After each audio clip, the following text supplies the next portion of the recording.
Greetings. So, excuse me. I I don't even think I need to pull cards for this because I keep getting the same message. I might, if it permits me to, Divine Spirit, Holy Spirit, God, if you, yeah, if I'm meant to. Um, I feel that someone needs to hear this, or maybe a few of you. Okay, you could take it, you could leave it. This isn't me telling you what you should do. This is only a confirmation for someone to do what they've already been called to do, which is letting someone or something go. Okay, so there could be something that you like, this one aspect, one energy, one person, or soul tie, or something that you have to release, that you've been called to release. You know you got to do it, because I feel like you, God, if I'm lying, if this is not you, cut my throats off from speaking. But I'm getting that some of you are very close to meeting your person, your future husband, your future wife. I feel like this is mainly for a lot of women that are waiting for their future husband or a husband. Your love life has been stagnant. It's because you've been holding on to past hurts and pains and trauma. You've been holding on to soul ties from past lovers, exes, past love interests that didn't go anywhere. You felt like you wasted your time, and maybe you're, you know, resenting yourself, or maybe you're resenting them. Or there is some time wasters in your life right now where it's someone or something, or you've given yourself into some type of false, some type of false confirmation or revelation that someone was your person, and you've been kind of holding on to that. And Spirit is saying, allow yourself the peace and the freedom to let it go. Allow yourself the courage to let it go and not resist. Because I'm seeing someone holding their fist very tightly to the point where their fingers are imprinting their hand, and their hand is turning red because you're holding on so tightly to something. And the fact that you're holding on to it is that there's a fear there. There's a fear of letting it go. Why would you fear letting something go that should be free? That should be just flow, that should just be, right? So if there's this feeling of needing to hold something, it's because you know that there's a potential that it's not yours to keep or to have, okay? Make sure that you're not blocking your own blessings, because for some of you, I do feel like once you finally say to yourself, you know what, I release this out of my heart, I forgive, or I release any deceptions that I've given into, or any false connections. I cut all ties. I cut soul ties with anyone or anything that I may not even be aware of that maybe is attached to me, or I'm attached to it. Anyone that is holding on to me that has given into a lie that maybe I'm their person and I am not. Any type of spiritual delay, I break it. I break the yoke. I break the tie. I break the spirit. Whatever it is that you feel guided and led to say. And you can ask the Holy Spirit to go before you and cut the cords and cut the ties, that I'm done with it. And I won't hold myself to anything. And if it be that it's meant to be, it will come together. But if it is not, I will allow myself the freedom to allow what is for me and what is best for me and what was always divinely ordained for me. So allow yourself the peace of that. Because if you're waiting for something or someone and you're not seeing the evidence of it, you have not really received any physical proof or evidence. One thing is that I've learned is, yes, you will have a confirmation in the spirit, but you also have to have something in the physical that confirms that. And what I mean by that is, let's say you do see a sign or synchronicity about something or someone, right? But if it's not something being confirmed in your interactions with that person, or you don't have a witness to it, and be discerning of who is your witness, because not everybody is divinely driven or divinely sound, or some people just, you know what I mean? So if you're not seeing the physical proof or evidence of that, case in point, if you feel like somebody is your future husband or your future wife, whatever, and you feel like you got a confirmation through a sign or a dream, but that person does not interact with you. They may have told you they're not interested. They could already be with someone else. They could be married. Granted, they could break up with someone tomorrow, but if that person is in a marriage, most likely, I don't feel like God would allow you to pursue that unless it's something that is going to, break off. But, be discerning and wise with that. You don't want to waste your years on waiting for somebody. So if someone is not pursuing you, or someone has made it very clear to you that they do not want to be in a relationship with you, or they don't want to be in a relationship at all, or they don't want to get married, or another thing too is that this person in your paths, there has to be something that aligns and brings you two together. So if you guys are not on one accord together, you can't force it to be. If someone tells you they don't want kids, they don't like kids, but you want to have a baby and you have kids, maybe, that is not your person. You can't force someone to say, okay, I don't want kids now, but I might want some later. Yeah, people's mind could change, but if you are sitting there waiting and hoping that maybe if I have a baby with them, they'll change, like, that's not why do you have to do all of that? You can't love that person that much that you'll forfeit your own true heart's desires and things, that your promises for somebody that's not in alignment with you, or your purpose and your path is calling you to be of service to other people, or to get your life together, but you got somebody that wants to stay in filth and live in filth and live in a dirty lifestyle, a dark path. That's not your person, because all it's going to do is it's going to bring you down. But I understand that sometimes, when you have a heart for people, you want to bring them with you. But this is the thing. They have to already want that for themselves. You're not going to be able to change a person's mind. They have to want to change. We can pray for them. We can wish and we can hope. We can pray. We can try to manifest. But why do you need to do all of that? If you're a person, there's somebody out there that is already in alignment with you in your path. If it's something that you feel like you have to control, you have to force someone else's will, or trying to push them to want it and to believe it, that's not your person.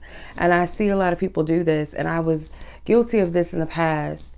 I didn't know how to let an ex go, right? And he told me flat out that he felt he was not good enough for me. He felt like he wasn't mature enough for me. And I wasn't willing to accept that because I wanted it to be.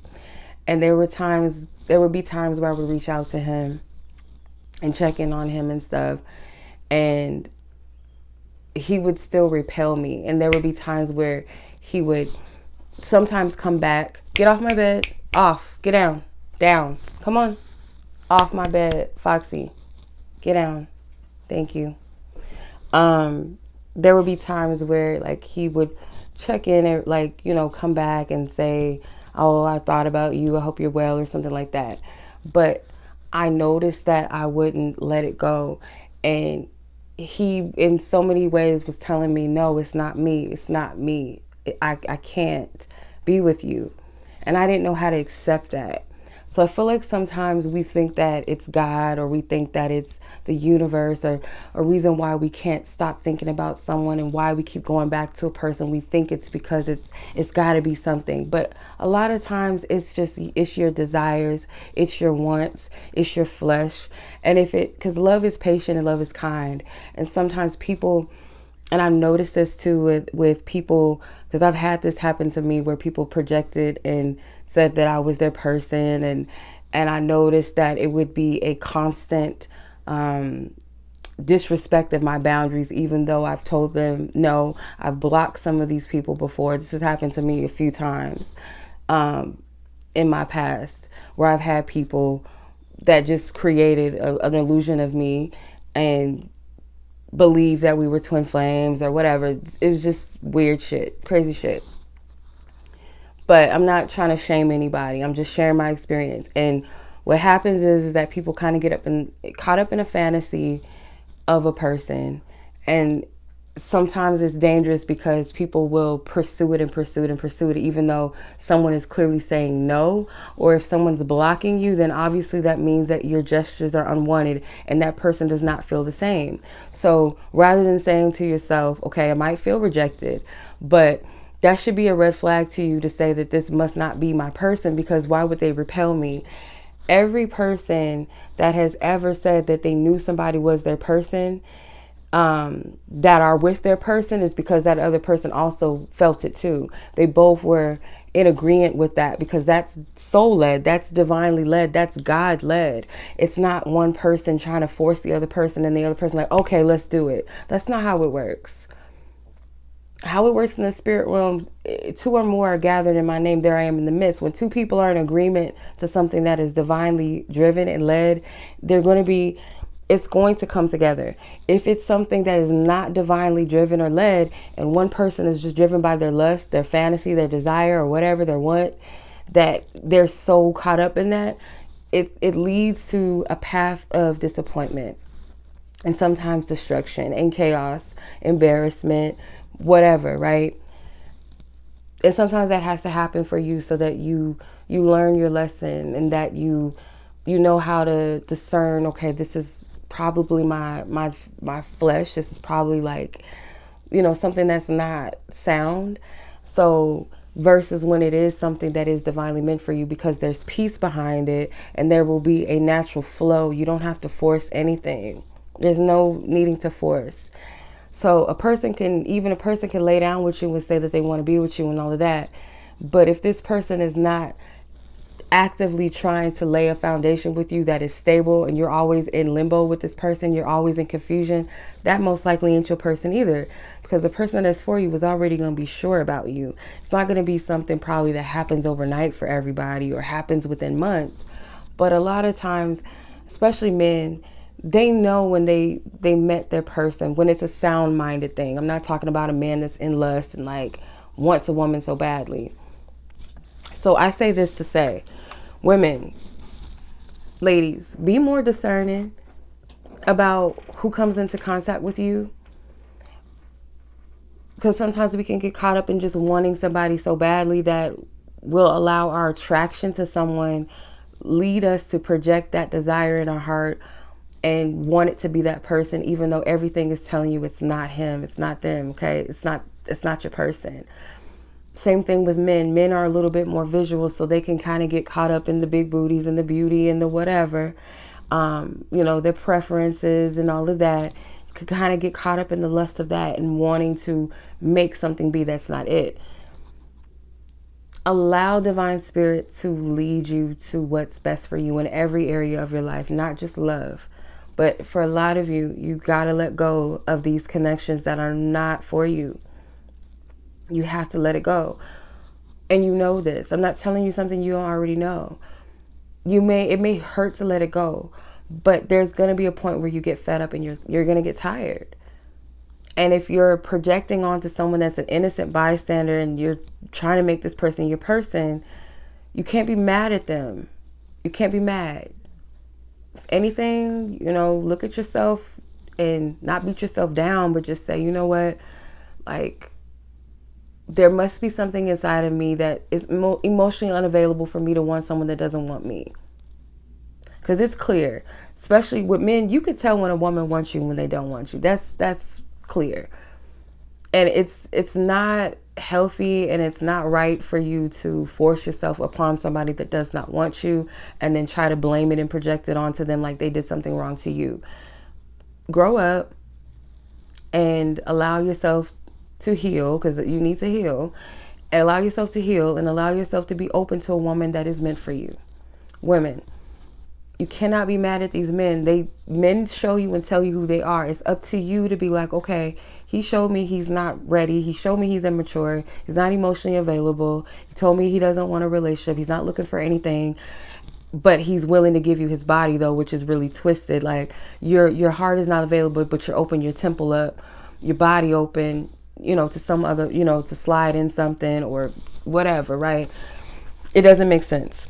People got it all twisted. Like you'll have physical intimacy where you're swapping energies and spirits with somebody, but you're afraid to open your heart up to somebody. That just don't make sense to me. So if a person is willing to do that, they have enough courage to do that, but they don't have enough courage to open their heart to you. They don't deserve your body. They don't deserve your time nor your energy. Stop playing yourself small. And I say all of this out of love. Stop playing yourself short, because that's what you're doing. Essentially, you're playing yourself short by waiting and wasting your years on someone that is not for you. A counterfeit could be a counterfeit in the sense of a wolf in sheep's clothing that is actively putting up a false image of self to trick you and to lure you in, or someone that could be an innocent bystander and they're a counterfeit in the sense of you think that they're your person and they may have qualities of your person, but they're not that. Okay. Have a little more faith and trust that God knows what they're doing and that you can have the best of what's best for you, instead of selling yourself short and chasing something that's not in alignment. If you guys are not in agreement, most likely it's not your person. 99% of it. You have to be in agreement. If you have to constantly convince or chase or sell yourself or lose your morals and values or compromise a part of yourself for a person, or you feel like you got to cut your body up and go to the gym and do this and do that to appease or appeal to a specific person, or you got to lie, you got to fake and fraud, that is not your person. It's not. And I'll tell you this, women that think that sex is going to make a man want to be with you, or you can be a goddess in the bedroom. If it's not you, it ain't you, and they're not going to choose you.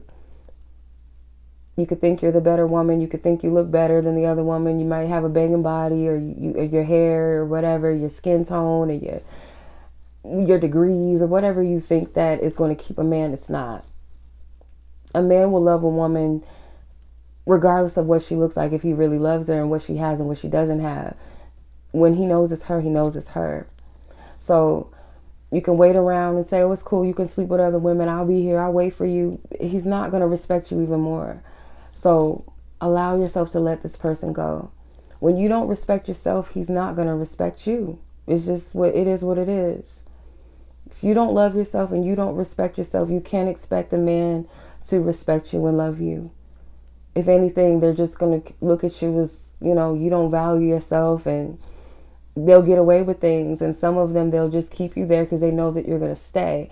Some men will not tell you that they don't want to be with you. They kind of assume that you'll get the hint, but they'll deal with you as long as you're available.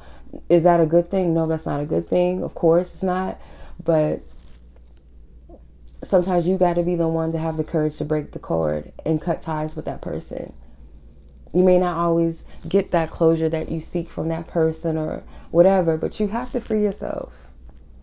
And I say all of this with love because it's a strong conviction on my heart to say it, that some of us are delaying our processes because we're holding on to past hurts, or holding on to people that we thought were it, or we hold resentment towards those people. You got to let it go and allow yourself to be free and put yourself in a whole new energy and whole new chapter to allow yourself to receive that new. And this is just only serving as a confirmation for whoever needed to hear it.